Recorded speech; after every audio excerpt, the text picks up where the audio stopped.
été la victime d'un attentat terroriste. La tension monte depuis que le président Macron a condamné les islamistes pour la décapitation d'un professeur français la semaine dernière. Il a déclaré que l'islam devrait mieux s'aligner sur les valeurs françaises. C'est comment attirer les critiques du monde musulman avec la Turquie.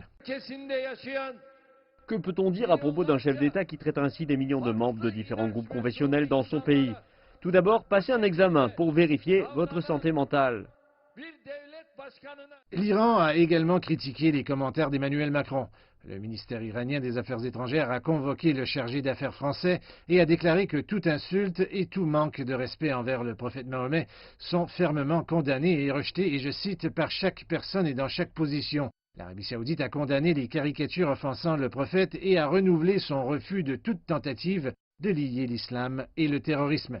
Pendant ce temps, de grandes manifestations anti-françaises ont éclaté dans plusieurs pays à majorité musulmane, notamment le Pakistan, le Bangladesh et le Yémen, mais aussi en Palestine.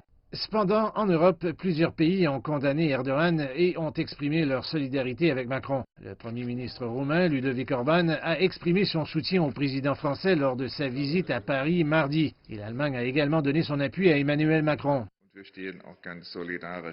Nous sommes solidaires aux côtés de la France en ce qui concerne les attaques personnelles du président Erdogan contre le président Macron. Je trouve qu'on n'est jamais tombé aussi bas. Ce sont des propos totalement inacceptables. Mais surtout, nous sommes solidaires aux côtés de la France dans la lutte contre les extrémistes islamistes, surtout après le crime terroriste horrible de la semaine dernière. Condamnant les commentaires d'Erdogan, la Commission européenne a averti qu'elle pourrait faire dérailler les tentatives de la Turquie de reprendre les négociations avec l'Union européenne. On a répété les expectations de l'Union européenne vis-à-vis de la Turquie, que nous attendons de la Turquie pour